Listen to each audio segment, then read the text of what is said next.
Guys, meron akong nabiling incubator sa online. Ngayon, bumili ako ng itlog para i-try ko kung makakapisa ba talaga ito. Kasi automatic siya guys, ang nakalagay purely automatic incubator. Ngayon, sasalang ko na itong itlog na nabili ko, itlog ng itik. Try kong mapapisa dito sa incubator na nabili ko sa online shop. Ayan, sinaksak ko muna at chinik ko kung gumagana, okay naman siya. Ayan guys, nasalang ko na yung itlog. Sana may incubate talaga siya kasi medyo mahal ang itlog eh. Binili ko siya 11 pesos ang isa. Di ko alam kung mga nabasayan o fertile bang itlog nila, pero try nating magsalang. Ayan. Yung kasya pala guys, pag sa itlog daw ng manok 56 pala ito, kaya lang itlog ng itik sinalang natin 46 lang yung kasya. Ayun guys, ilang araw na din ang lumipas. Check natin itong itlog natin. Try nating silawan.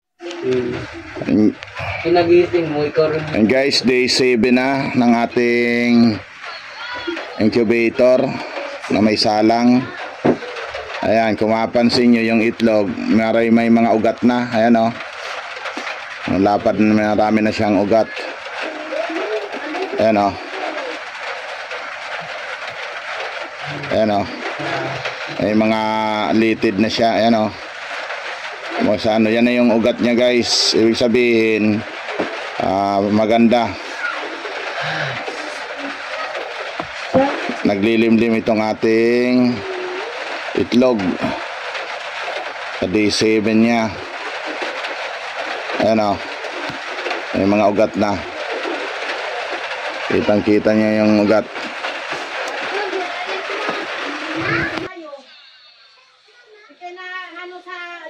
Guys, may mga pisa na, may mga bagong pisa, may mga butas na yung iba.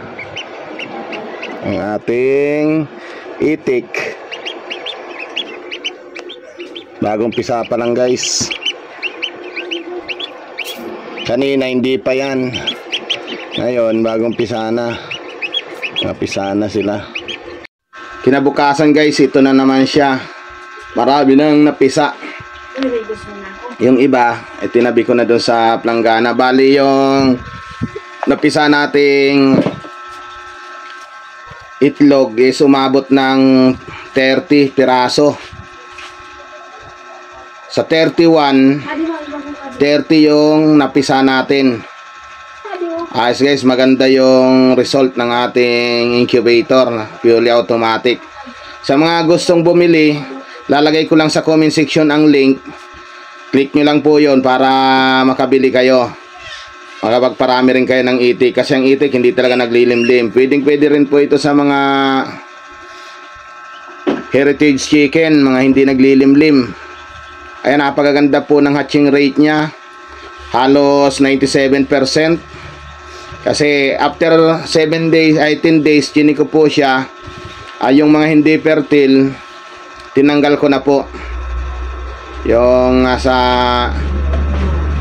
mahigit 10. Ibig sabihin, 10 days, malalaman nyo kung fertile ang itlog o hindi. Pwede nyo nang alisin.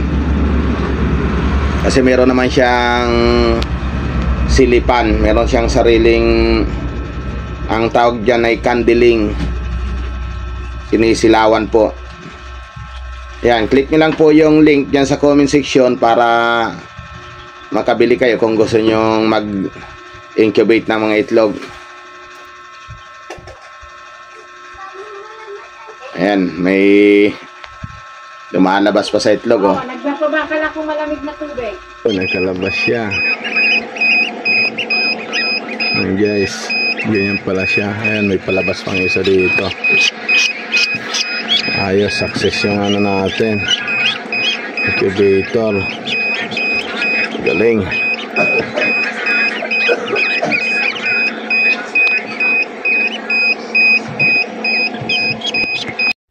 After 28 days po, ito na po sila halos lahat naka-hatch na. Meron na lang natitirang 3 piraso doon sa itlogan nila sa incubator.